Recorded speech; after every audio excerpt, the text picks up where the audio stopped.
देखिए, ये है अपना पार्ट 42। हम आपके लिए लेकर आए हैं पार्ट नंबर 42, जो आपकी कक्षा 9 चैप्टर नंबर सिस्टम, जो फर्स्ट चैप्टर आपका चल रहा है उससे रिलेटेड है और उसका ये एग्जाम्पल 16 है। तो यहाँ पर दिया गया है कि 1/√2 के हर का परिमेयकरण यानी कि रेशनलाइज कीजिए।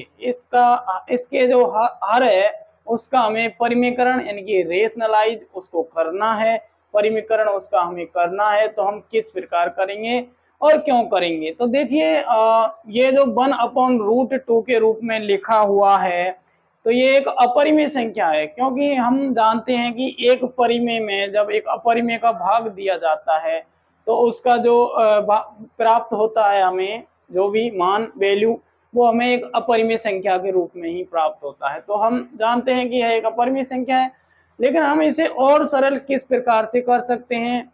हम इसे संख्या रेखा पर दर्शाने के लिए, संख्या रेखा पर यानी नंबर लाइन पर हम इसे रिप्रेजेंटेशन इसका करने के लिए इसे किस प्रकार से हल करेंगे और किस तरीके से हम इसे और सरल कर सकते हैं, ताकि हम इसे नंबर लाइन पर बड़े अच्छे तरीके से और सरलता से इसे स्थापित कर सकें, या इसकी वैल्यू हम नंबर लाइन पर अच्छे तरीका से बता सके कि ये उस स्थान पर आएगा। अब भी हम बता सकते हैं, लेकिन अब हमारे लिए थोड़ा क्या है, ये कठिन है। तो इसे सरल बनाने के लिए हम क्या करेंगे कि 1/√2 इसके जो हर है ये अंश होता है और ये क्या होता है, हर होता है। ये न्यूमरेटर होता है और ये डिनोमिनेटर होता है। न्यूमरेटर को अंश कहते हैं और डिनोमिनेटर को हर कहते हैं। तो इसके जो डिनोमिनेटर है उसका हमें रेशनलाइज करना है, और रेशनलाइज किस प्रकार से करेंगे ये अब हम देखते हैं। और क्यों कर रहे हैं? क्योंकि हम इस व्यंजक को, इस पद को इस P/Q के रूप में जो ये लिखा हुआ है, इसको हम जो अपरिमेय संख्या के रूप में लिखा हुआ है, इसे हम सरल बनाना चाहते हैं। तो देखिए किस प्रकार से हम इसे सरल बनाते हैं।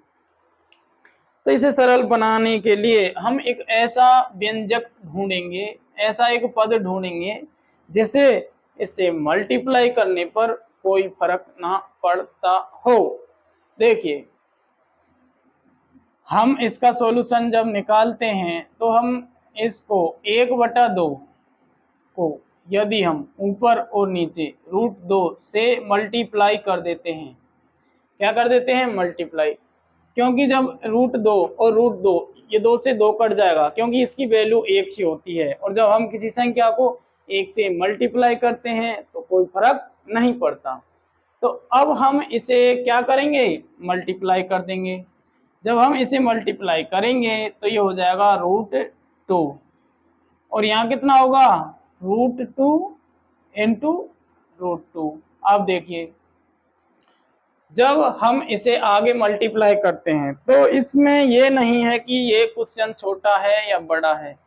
हमें ये देखना है कि जो हल करने का तरीका है वो क्या होता है। हालांकि क्वेश्चन बहुत छोटा है, इसे आप 1 मिनट में कर सकते हैं, लेकिन डिपेंड ये नहीं करता कि तुम उसे कितने टाइम में हल करोगे। डिपेंड ये करता है कि तुम्हें अच्छी तरह से समझना है, ताकि तुम अच्छी तरह से उसे समझ सकें और एग्जाम के टाइम पर उसे सरलता से हल कर सकें।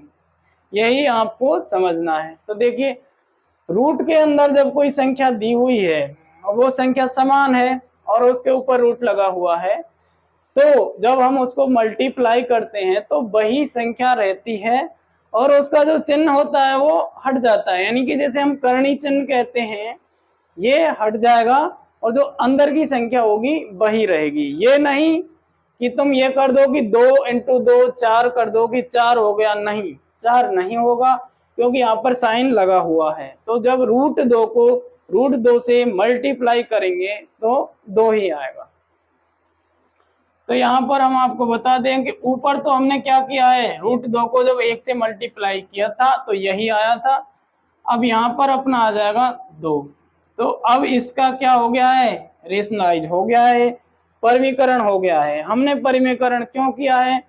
क्योंकि हमने जो अपरिमेय संख्या के रूप में एक संख्या दी हुई थी, उसे सरल बनाने के लिए और संख्या रेखा पर यानी नंबर लाइन पर उसे रिप्रेजेंटेशन करने के लिए, ताकि हम उसे बड़ी इजीली इजीली यानी सरलता से उसे रिप्रेजेंट कर सके नंबर लाइन पर।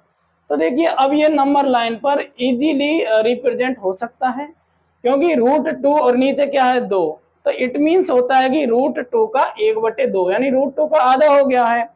तो 0 से और √2 के बीच में जो संख्या आती है वही क्या होगी, ये संख्या होगी, क्योंकि जब √2 का आधा हो गया है तो ऑब्वियसली यानी सीधी सी बात है कि वो √2 से पहले आएगी और 0 के बाद आएगी। तो अब हम पता लगा सकते हैं देखकर कि जो ये वाली संख्या है ये कहाँ पर आएगी नंबर लाइन पर, ये आएगी 0 से और √2 के बीच में, क्योंकि आधा हो गया है।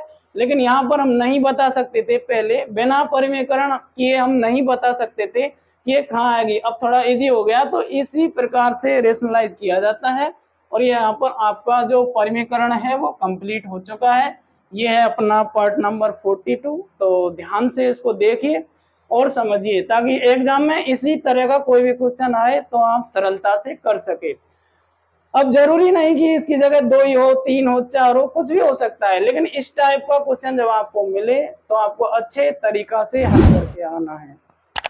तो हमारे वीडियो को लाइक कीजिए, चैनल को सब्सक्राइब कीजिए। Thanks for watching.